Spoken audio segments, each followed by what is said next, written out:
viene a ser como la Cenicienta. Hace un tiempo atrás se decía que la Cenicienta de la literatura era la poesía, que nadie leía poesía. Pero el cuento, desde hace un tiempo a esta parte, en general no viene siendo tratado por la crítica literaria, e incluso por lo general los escritores últimamente le están escapando al cuento, le vienen escapando y más bien se inclinan más por la novela. Por lo tanto, y uno lo ve, yo lo veo por ejemplo en Facebook y en otros portales, en otras plataformas, en donde tiene mucha más difusión la poesía que el cuento. Poesía, novela, el drama, que el cuento. Y por esa razón creo que es un momento de celebración, de que el Talo haya escrito un libro de cuentos y sobre el cual tendríamos algunas cosas para decir.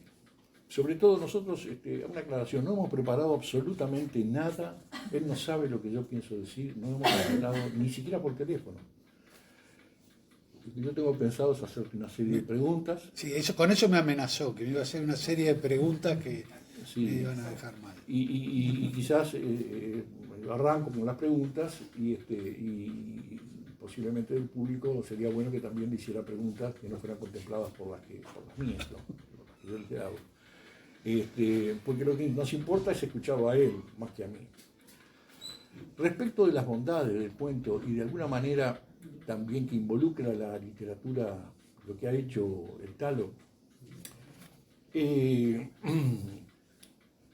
yo recogí un pensamiento de Horacio Quiroga que creo que viene bien, se acopla a la idea y a la estética de Talo en estos cuentos. Decía Horacio Quiroga en un trabajo que escribió que se llama Arte al Tribunal. ¿De cuál? El trabajo de Quiroga. El trabajo de Quiroga, esto está escrito en un trabajo que es Ante el Tribunal, que fue escrito en 1930, seguramente usted lo conoce. Él dice, luché para que el cuento tuviera, esto para mí es fantástico, porque las claves del cuento siempre consideramos que, siempre se considera en general, y yo caí también en eso, que uno empieza con el cuento y después cuando se desarrolla más o menos en este género, en el cuento, salta a la novela, porque la novela, cuando a medida que pasan los años uno se da cuenta que es al revés. Es mucho más difícil hacer un buen cuento que una novela.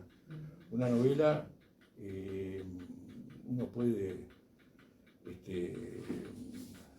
lo decía, no me acuerdo qué escritor lo decía, no sé si era Hemingway o Cortázar, una novela puede tener cimas y valles, puede tener momentos que caen estéticamente incluso, el interés, y después se levanta.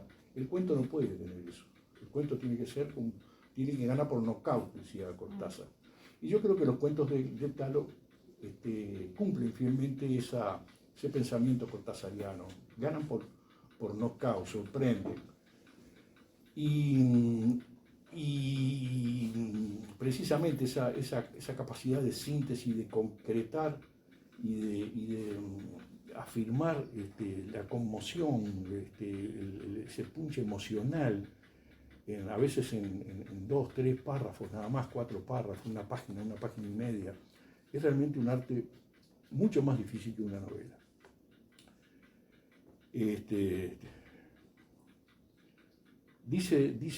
Decía Horacio Quiroga, luché para que el cuento tuviera una sola línea, trazada por una mano sin temblor desde el principio al fin. Ningún obstáculo, adorno o digresión debían acudir a aflojar la tensión de su hilo. El cuento es, para el fin que le es intrínseco, una flecha que, cuidadosamente apuntada, parte del arco para ir directamente en el blanco. Cuántas mariposas trataran de posarse sobre ella para adornar su vuelo, no conseguirían sino entorpecerlo.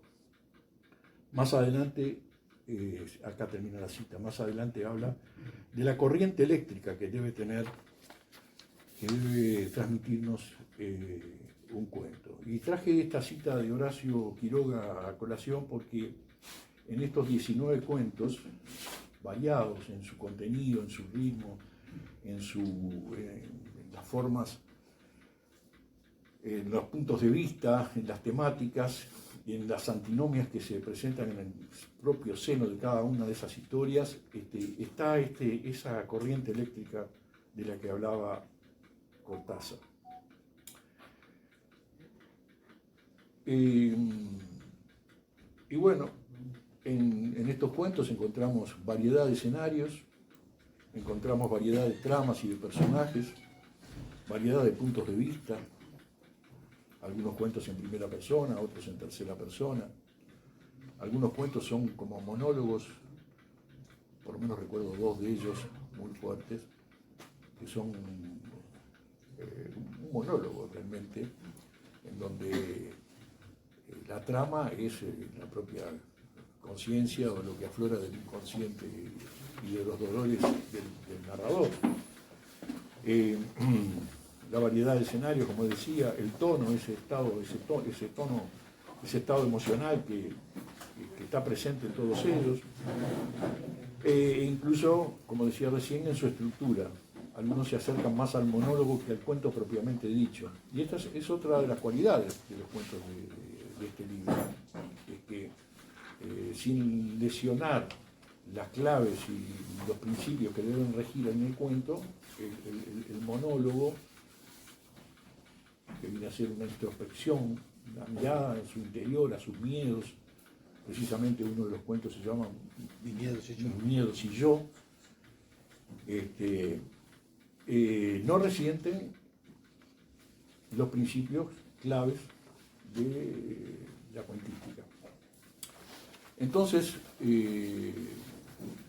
yo te cedería la palabra para que nos hablaras del libro, cómo surgió. Tengo acá unas preguntas, pero quizás antes de hacerte las preguntas, son sencillas las preguntas, no son complicadas. No, una de ellas, por ejemplo, para que la vayas pensando, aunque seguramente tenés clara la respuesta. ¿En qué medida la psiquiatría y el psicoanálisis y tu actividad profesional y tu formación profesional ha incidido, ¿verdad? O está presente, o si explotas todo eso en la construcción y en la elaboración de los cuentos? ¿En qué medida esa formación profesional incide de manera directa o no está presente en los cuentos? Esta es una de las preguntas que pensaba hacerte. Bueno, no sé, y tú arrancas con... No, está bien.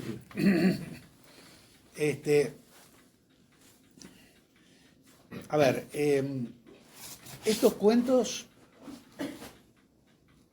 se fueron dando a lo largo de varios años, que al principio fue como una especie de contar anécdotas, ¿no? Que me parecían interesantes, que a veces eran ante situaciones traumáticas, que a veces eran ante situaciones dolorosas, y que muchas veces había como un rescate por algo del humor, digamos, ¿no? Entonces, sobre todo el transcurrir muchos años, por ejemplo, en el Vilar de Bo, la enorme cantidad de anécdotas que ahí se contaban y que uno veía y vivía, ¿no? Era muy importante. Pero entonces, la dificultad para mí, era cómo eso transformarlo en algo un poco distinto. Y bueno, yo digo que perdí mucho tiempo de mi vida, porque yo era razonablemente bueno en mi época de secundaria, en literatura. Y después me dediqué a escribir planes de estudio y mociones de asamblea durante una cantidad de años. Entonces, bueno, escribía bastante bien, sobre todo los planes de estudio. Pero bueno, Pero después, bueno, y en realidad la necesidad de escribir, porque siempre me parecía que escribir algo, incluso me coagulaba en eso, ¿no? Como que yo transmitir lo afectivo, todo lo que corría por ahí, me resultaba muy difícil. En algunos trabajos psicoanalíticos creo haberlo podido hacer, ¿no? Porque claro, el trabajo psicoanalítico se presta más. Y mi trabajo psicoanalítico, como decía Freud, yo siempre trataba, porque Freud decía que el trabajo psicoanalítico debería parecerse más a la novela que al protocolo científico. Y nos encontramos que muchos de los trabajos psicoanalíticos, y cada vez más, tienen una referencia que intentan enmarcarlo en una determinada cosa científica, que por lo menos no es mi estilo. Digo, yo respeto que pueda haber distintas formas de ver las situaciones, pero bueno, a mí me dio por ese lado. Creo que el otro elemento fue un elemento que me decidió a empezar a escribir. Pregunta. Sí, cómo no. ¿Trabajos en el sentido de trabajos escritos o la actividad? No, escritos. Trabajos escritos presentados en un congreso, en una situación. Tomando a lo de la actividad psicoanalítica, bueno, yo creo que dicen que para ser un buen escritor hay que poder leer mucho, entre otras cosas, ¿no? Bueno, y yo agregaría que desde mi punto de vista, el poder escuchar mucho y escuchar de la postura que escucha el psicoanalista, que no es la misma de la que escucha el psiquiatra, que es una escucha que escucha al otro, pero está viendo qué es lo que resuena en uno. Y entonces desde ahí entender, desde adentro de uno, de una cosa más parecida a lo fenomenológico, por ejemplo, que antes eso era una parte importante de la formación psiquiátrica, hace muchos años, ¿no? Entonces me parece que esa parte me adiestró a eso. Y a moverme también en tiempos diferentes.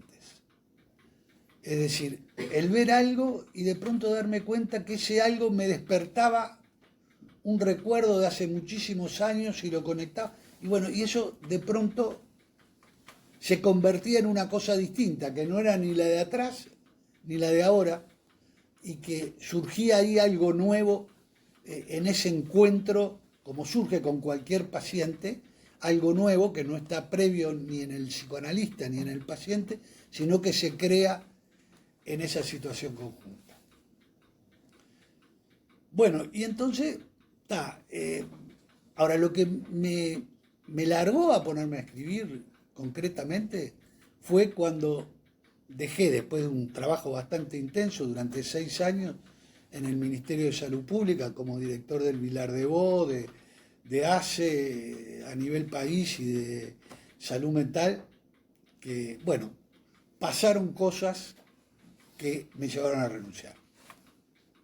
Y ahí creo que no me di demasiada cuenta, pero me deprimí bastante.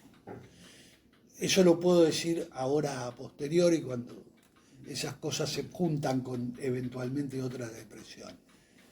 Y ahí me puse a escribir. Tenía ganas de escribir algo.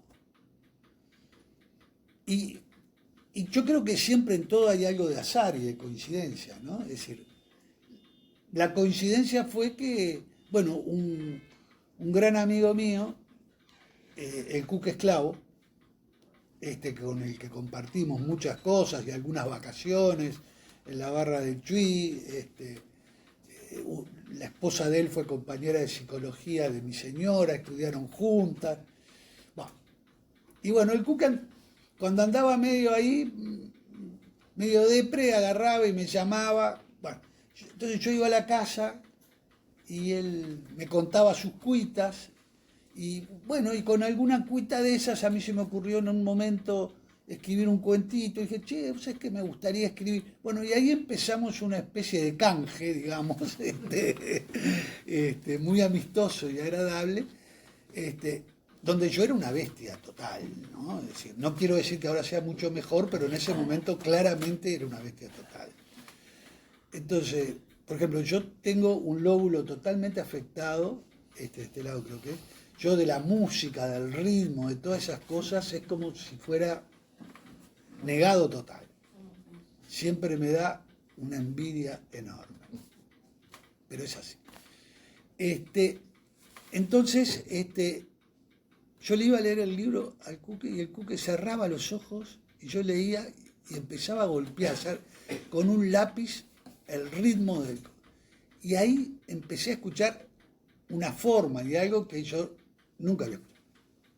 Creo que no logré ni de cerca, digo, ¿no? Pero de todas formas, tuve una pista de algún lugar por donde ir, digamos, ¿no? Y después yo estaba muy encantado porque me salían cuentos de pronto de un tirón, ¿no? Bárbaro. Y ahí me di cuenta que también, que lo más importante para tratar de escribir, por lo menos cuentos, pero también las novelas y todo, es ser un buen jardinero, ¿no? Saber podar. Porque uno se enamora, me parece a mí, de las cosas que hace y después sacarle este pedacito, pero tal otro que... Y estaba tan bueno aquel... Entonces, ese proceso... Y además una cierta cosa de niño rebelde que siempre tuve, aún teniendo 75 años, ¿no?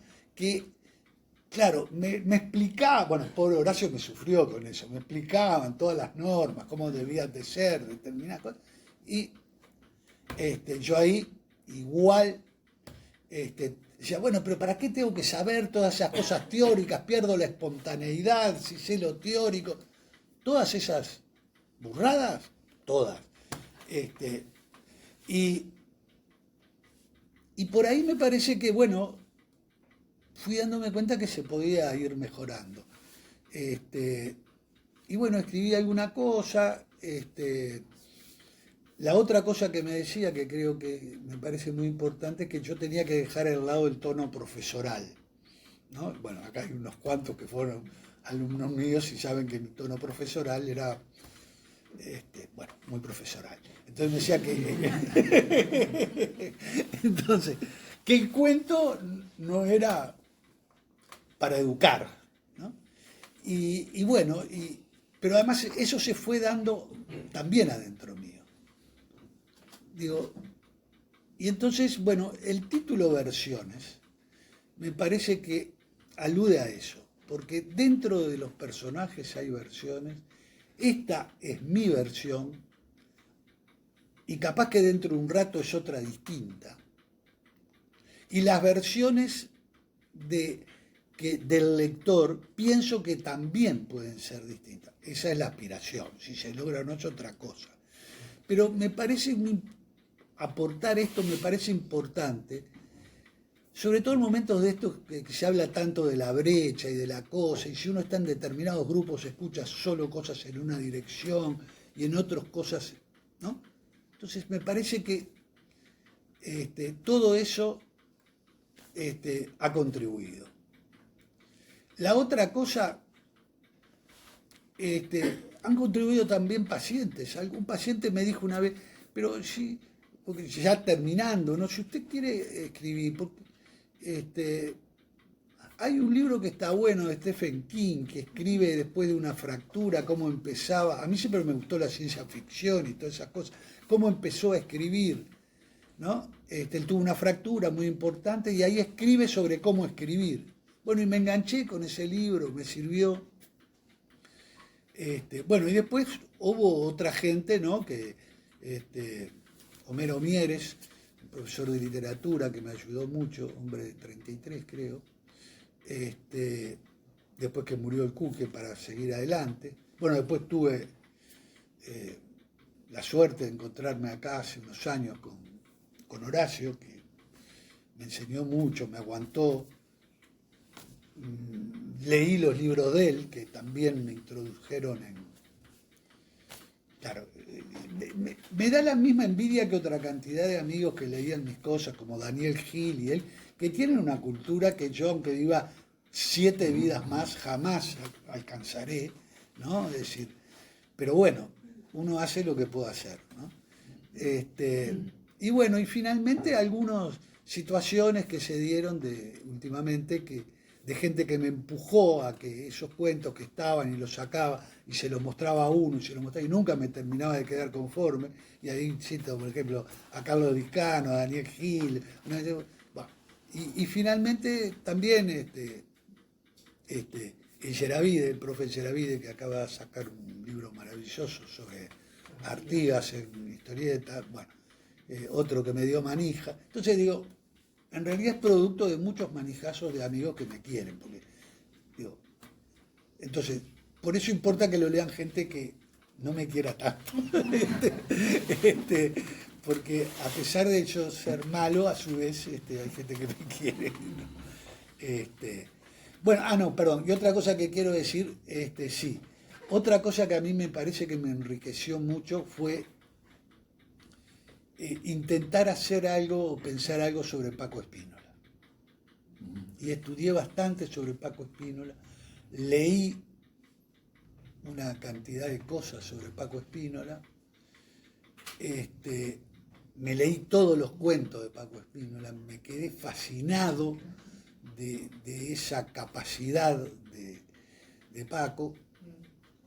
Me pareció extraordinario todo el ambiente ese donde se podían sentar y discutir gente de distintas opciones ideológicas y que encontraban espacios para crecimiento mental de cada uno de ellos.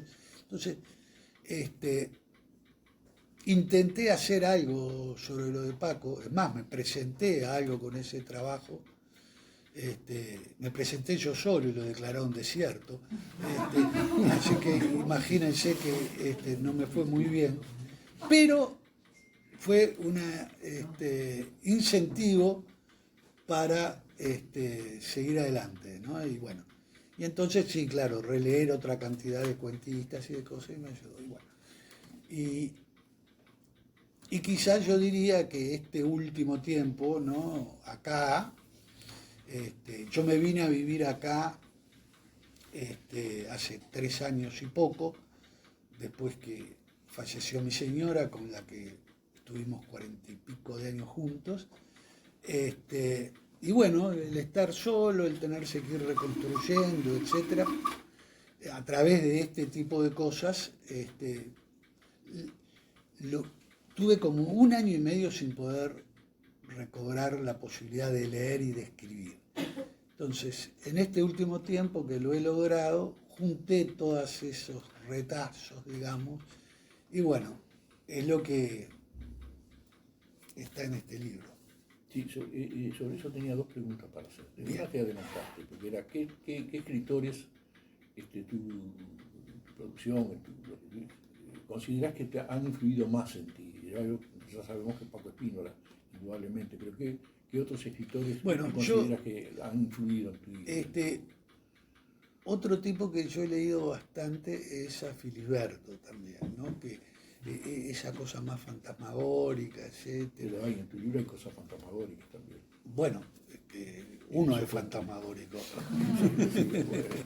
Sí, ahí hay una Claro, después,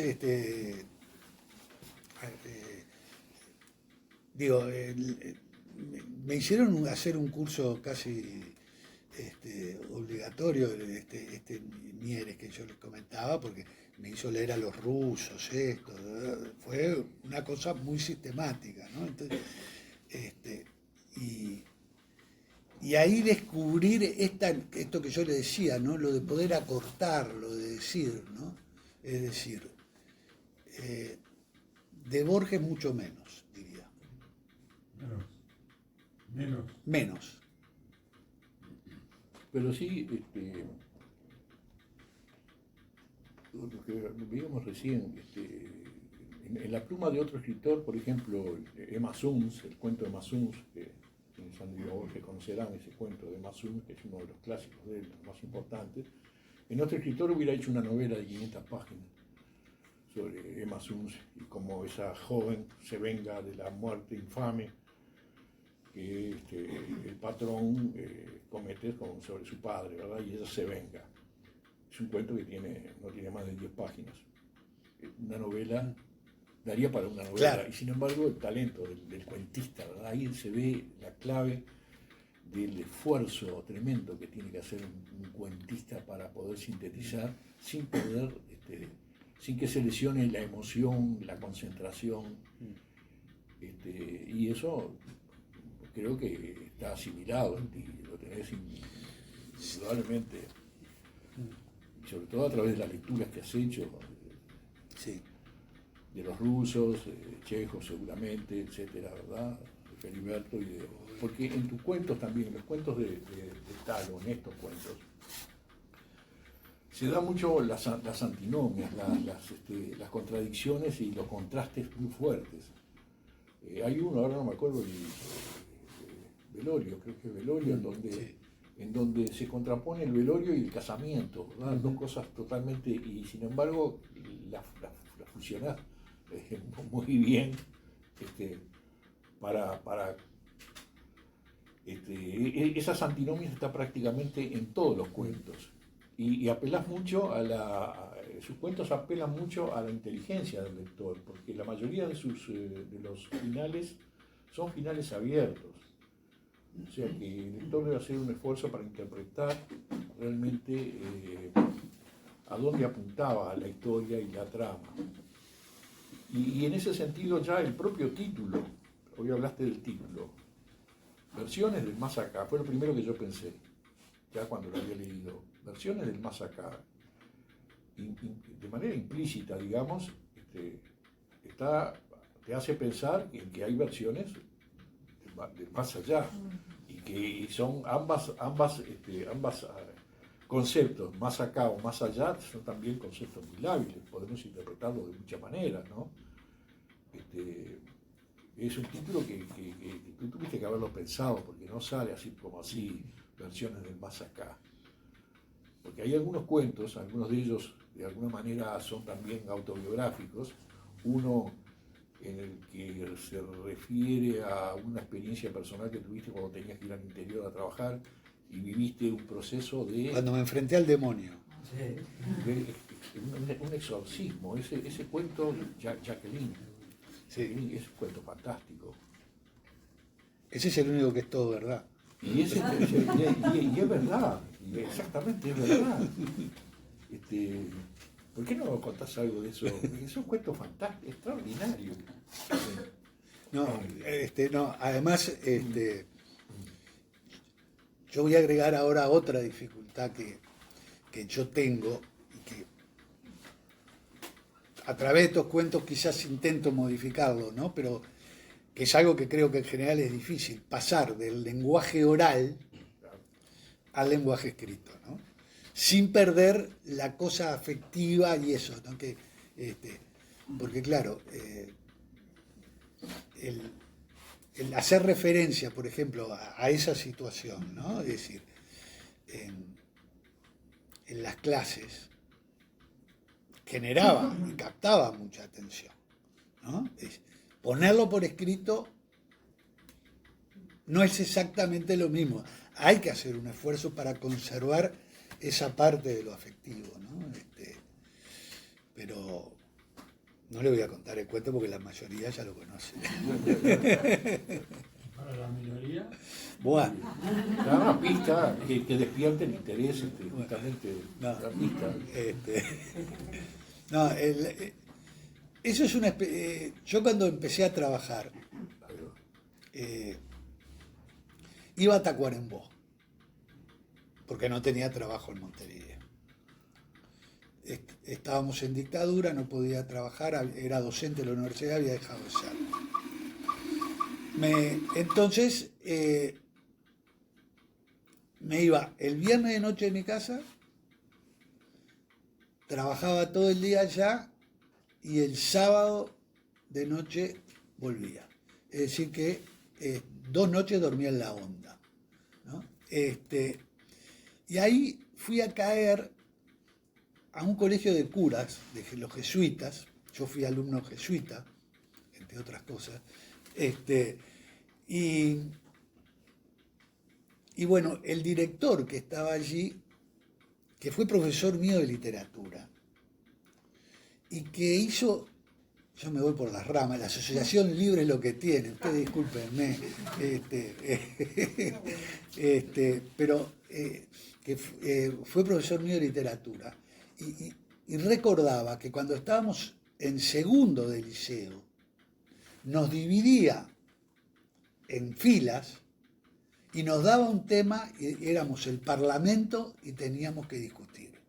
Entonces, estas dos filas tienen que defender el servicio militar obligatorio y estas dos filas tienen que defender en contra del servicio militar obligatorio. Entre romanos y cartagineses. Y romanos y cartagineses, porque él también fue en algún tiempo, poco tiempo. Pero yo todavía hasta me acuerdo de cómo se cantaban los himnos y todo. En fin. Bueno, pero entonces caí en ese, pero que ahí me pareció que se enseñaba a ver el otro punto de vista, el punto de vista del otro. Y eso siempre me resultó muy útil también en mi carrera, ¿no? Y en toda mi vida. Bueno, pero entonces estaba en ese coso, la anécdota es esta. En determinado momento, yo comía con los curas en el comedor, ¿no? Entonces, uno dice, fulano, ¿sabe que hay una endemoniada acá, que todo el mundo está hablando, bla, bla, bla? ¿No te animarías a verla? No sé cuánto. Entonces yo digo, bueno, voy. Decirle que me la lleven a una consulta que yo tenía. Bueno, el asunto es que yo veo a ella, no sé cuánto, me di cuenta, me pareció en ese momento que había mucha cosa de simulación, etcétera, etcétera. Ya estaba bien cuando yo la vi, entonces agarré simplemente, recién empezaba, ni siquiera había terminado el posgrado de psiquiatría. Entonces agarré y dije, bueno, si está bien, si estás curada, entonces, perfecto, ya está bien.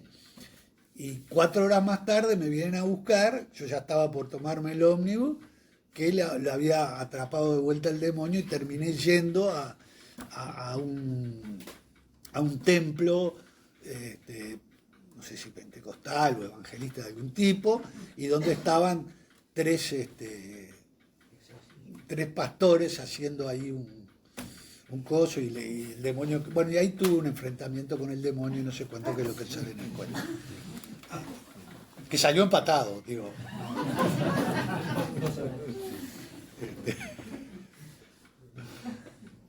¿Y por qué versiones del más acá? Bueno, porque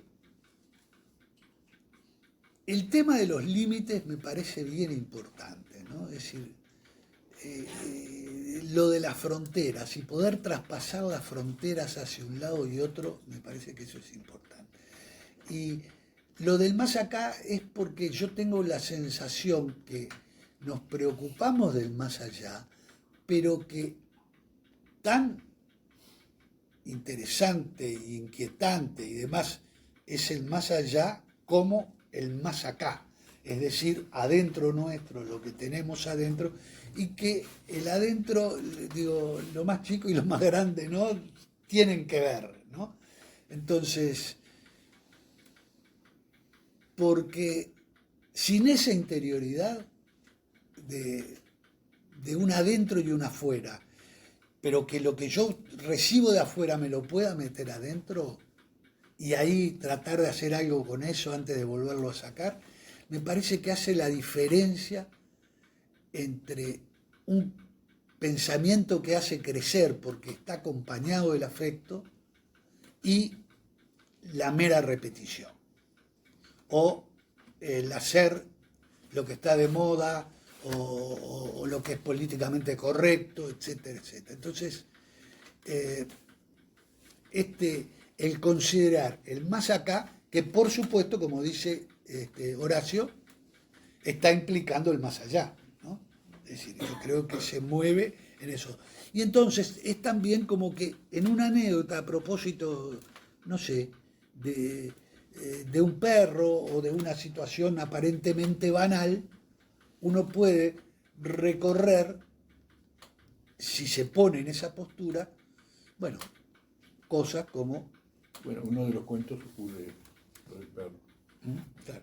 Esa situación que también con finales sorprendentes. Todos los finales son sorprendentes en los cuentos tuyos. Yo lo pensé distinto, capaz que claro. ¿Sabes lo que me imaginé yo? Como las versiones del más acá como algo tuyo y las versiones del más allá como conectado con lo universal. Bueno. Con esa cuestión de que capaz que el libro es tuyo, pero no es tuyo. ¿No? ¿Y es eso? Como No, de- está bueno, está muy bien. Es que esa es la idea. Yo creo que lo que tiene bueno es justamente que puede haber varias versiones de lo mismo. Por ejemplo, la tapa, al que me olvidé de agradecer, que es Almaca, Sí, que es el que hizo esta tapa maravillosa, ¿no? Y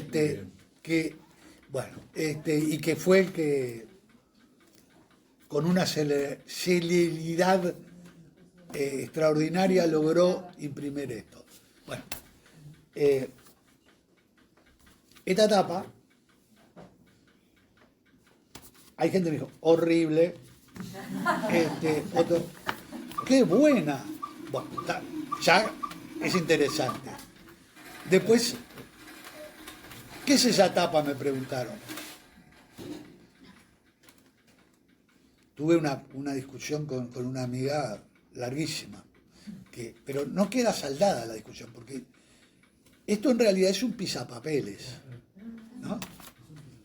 Pero yo dije que era un aldabón, ¿no?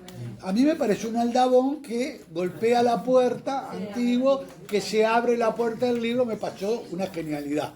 Bueno, cometí el error de preguntarle al Maca y me dijo, no, es un pisapapel. Pero valen los dos, ¿entendés lo que? Porque es juntar también todos esos papeles que... Entonces digo, me gusta esa ambigüedad no bobita, ¿no? Porque la ambigüedad de que vale todo no es tampoco, ¿no? Que puede sugerir una cosa o la otra, ¿no? Sigue la Tengo algo pregunta. para proponerte, Bien. y proponerles a ustedes, que nos leyeras un cuento y quizás después quisieran hacer alguna pregunta respecto al cuento leído y alguna otra cosa. Para dar una idea, quienes no han leído el libro, una idea de por dónde va. Son 19 cuentos. Si no lo querés hacer. ¿Tú cuál harías, por ejemplo? Jardinero. ¿Eh? Todo lo del jardinero, de podar el pasto. Claro, claro. Digo, hay un cuento de un señor que se parece un poco a mí, que es un poco obsesivo, entonces lo ponen en esta disyuntiva y me mata. Qué difícil, ¿no? Pero... No, el de perro es un poquito largo. Medio largo. Primero. El primero puede ser que es corto, ¿no? Ahí está. Medio corto. ¿Estás loca, Patricia? Ese es el... Pregunta. Sí. La decisión fue difícil. Siempre es difícil tener el poder de decidir en soledad. No es el reclamo del Altísimo lo que nos aterra. Lo verdaderamente aterrador es el reclamo silencioso de nuestra imagen en el espejo. Qué difícil es llegar cada tarde sin saber con quién me voy a encontrar. Qué difícil es estar junto a ella sin saber por qué. ¿Por qué me obligo a cumplir con este ritual absurdo e impredecible? ¿Estoy expiando la culpa de mi decisión?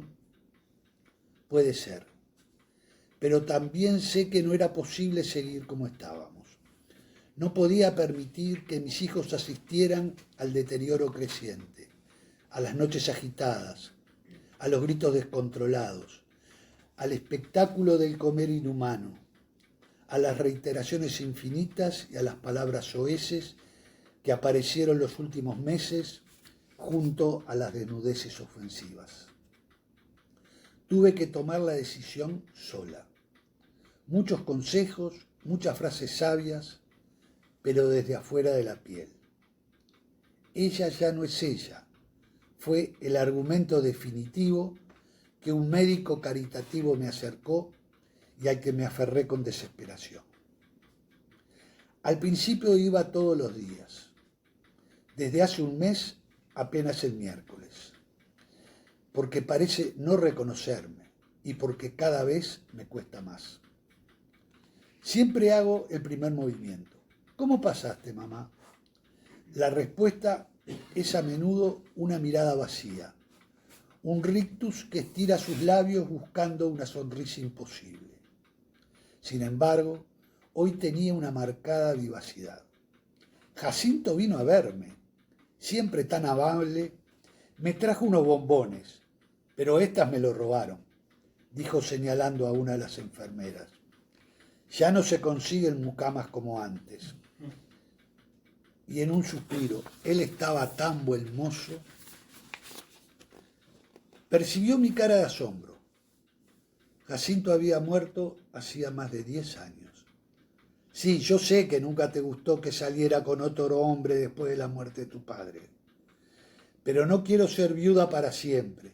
Y él es tan amoroso. Me hizo un poema. Debe de estar por aquí, dijo mientras revolvía su bolsa de papeles arrugado. Le seguí la corriente y pasamos una tarde muy animada. Su fantasía era sin duda mejor que la mísera realidad que nos envolvía a ambas. Decidí adelantar la próxima visita y el sábado fui a verla. Ni bien crucé el umbral de la habitación, comprendí que le costaba mantener los ojos abiertos. Apenas me miró. Unos filamentos blancos y pegajosos unían sus labios entreabiertos, atrapando en el fondo de esa cueva gastada una lengua seca y descolorida. Estuvo muy excitada y el doctor tuvo que medicarla, me dijo una enfermera gorda respondiendo a mi pregunta muda. Mamá tenía razón, le robaban sus recuerdos dulces. Me fui enseguida. Cuando volví el miércoles siguiente, no estaba dormida como en el último encuentro. Su rostro estaba ausente y ella en silencio. Apenas me miraba, como tantas veces. ¿Cómo pasaste? Bien, dijo con el mismo tono inexpresivo que podía haber dicho mal. La muralla de monosílabos y silencios se levantó una vez más entre nosotras. No lo pude soportar. Hice un último y desesperado intento. ¿No vino a visitarte Jacinto esta semana? Levantó la cabeza, enderezó la espalda y la vivacidad le iluminó el rostro. Pero vos estás loca, Patricia. Jacinto murió hace años.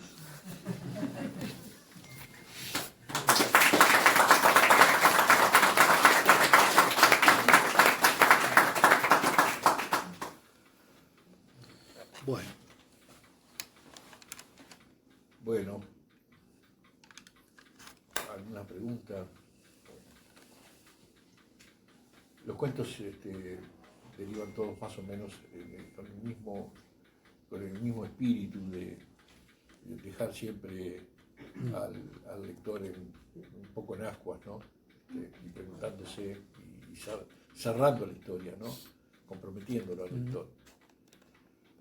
Yo diría que la mayoría de ellos, porque el cuento del exorcismo también uno dice, bueno, ¿esto qué es un cuento surrealista o esto ocurrió realmente?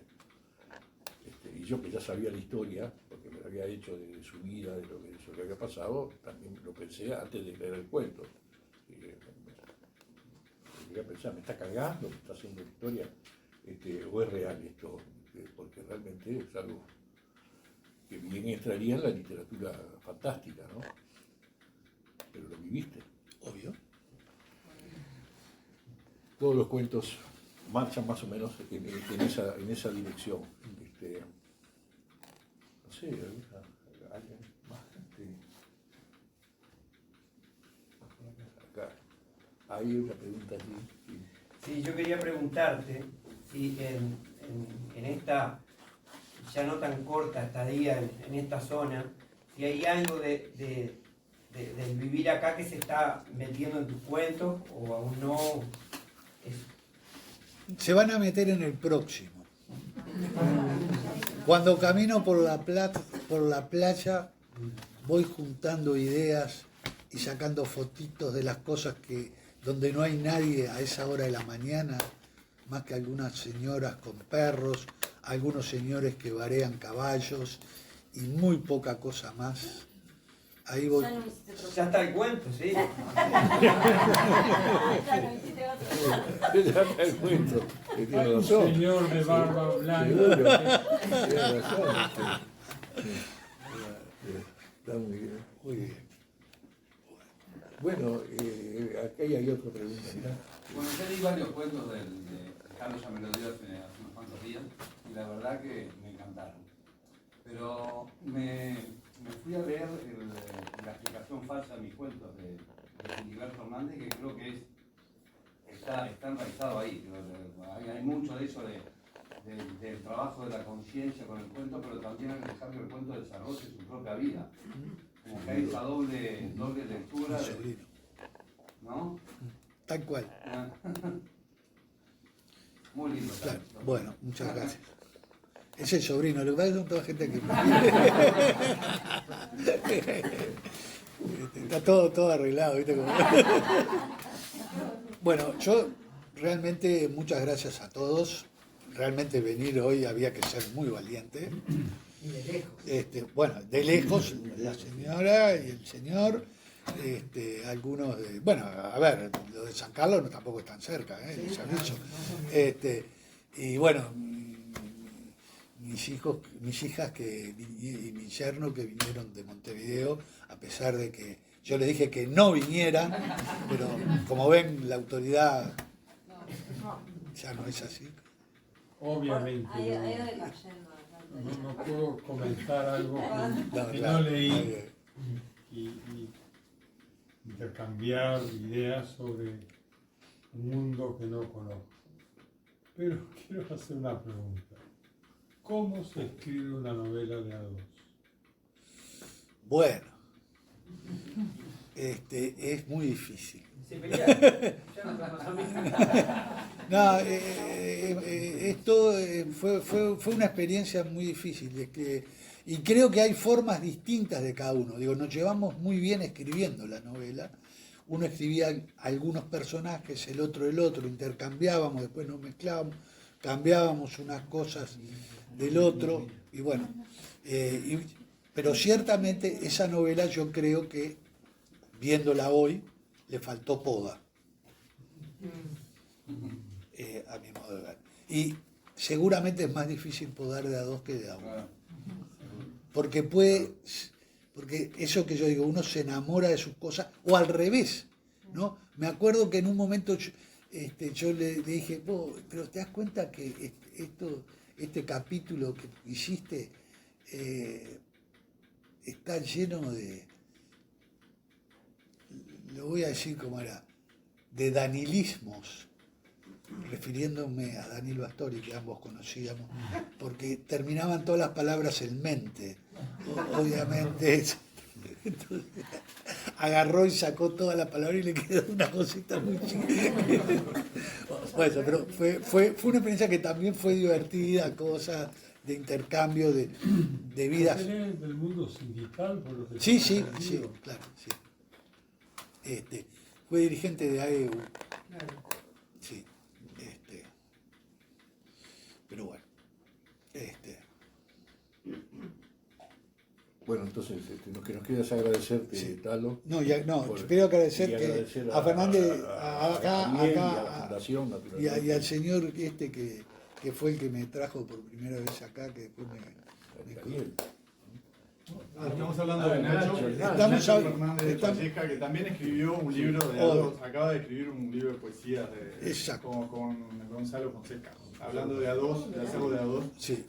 lo presentamos hace muy poquito. Exacto. Y también quiero agradecer a otro, porque esto yo soy la cara visible, pero hay una cantidad de gente que trabaja en silencio y a veces parece que lo hiciera yo solo. Tenemos acá a Johanna Bolt, que también es uno de los pilares de la fundación, y aquí a Fernández de Valleja, que también es un proveedor de programas también interesantes, como Servando, de la librería de Chamanga, que fue quien, a pesar de que nosotros ya nos habíamos conectado, pero fue Servando que me llamó para decirme esto se tiene que hacer, así que estamos acá y espero que ustedes también sean proveedores de programas para que nos reunamos y sigamos adelante cuidando esta casa. Así que él sí que lo hizo en silencio. Eso es Servando, sí, Servando siempre fue el proveedor de otros programas también muy interesantes, o sea que les recomiendo la librería de Chamangá como espacio de visita. Es en Maldonado, en la calle Sarandí. 778.